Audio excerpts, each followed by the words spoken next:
Hello. Who wins the US-China trade war? The intricate tapestry of global trade has long been woven with the threads of competition, cooperation, and conflict, and nowhere is this more evident than in the ongoing trade tensions between the United States and China. As the world's two largest economies, their relationship has implications not only for their own citizens but for economies and markets around the globe. The question of who wins in the US-China trade war is complex, layered, and multifaceted, involving economic metrics, political maneuvering, and the broader implications for global trade dynamics.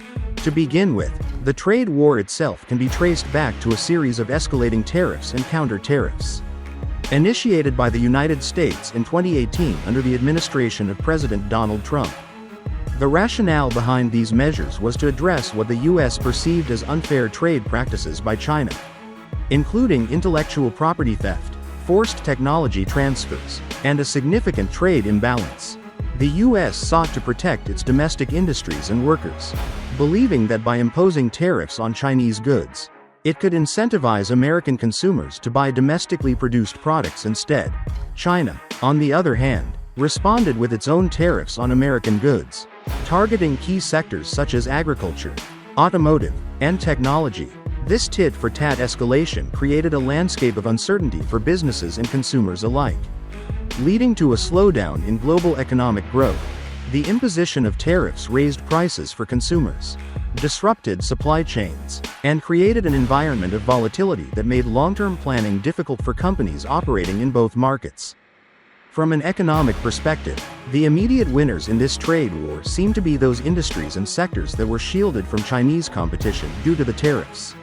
Certain American manufacturers, particularly in the steel and aluminum sectors, saw a temporary boost as domestic prices rose and imports fell. However, this short-term gain came at a cost. The broader economy felt the pinch as consumers faced higher prices on goods, and industries reliant on Chinese components experienced increased production costs. The agricultural sector, particularly in states that heavily export to China, was hit hard as Chinese tariffs on soybeans and pork led to significant losses for American farmers. In China, the narrative is slightly different.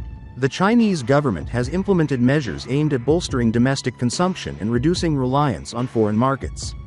This pivot towards self-sufficiency has been encapsulated in initiatives such as Made in China 2025, which aims to upgrade the country's manufacturing capabilities and promote high-tech industries.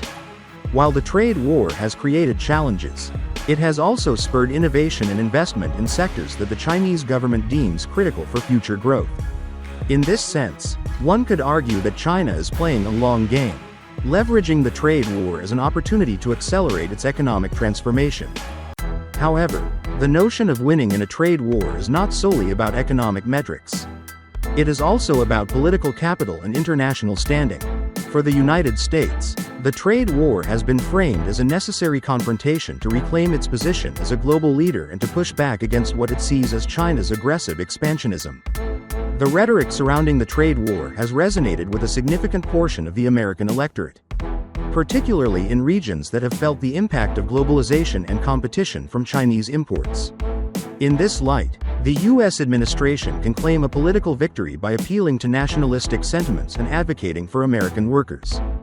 Conversely, China has positioned itself as a defender of free trade and globalization, emphasizing its commitment to multilateralism and cooperation. The Chinese government has sought to portray the U.S. as the aggressor, arguing that its actions undermine the principles of free trade that have benefited the global economy. This narrative has found some traction in developing countries, where China's Belt and Road Initiative has positioned it as a partner in economic development.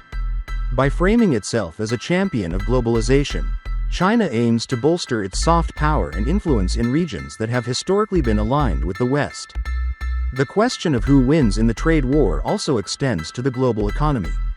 The interconnectedness of markets means that the repercussions of the US-China trade tensions are felt far beyond their borders. Countries that rely on exports to either the US or China have found themselves caught in the crossfire, facing uncertainty and volatility. For instance, nations in Southeast Asia have seen shifts in supply chains as companies seek to diversify away from China to mitigate risks associated with tariffs.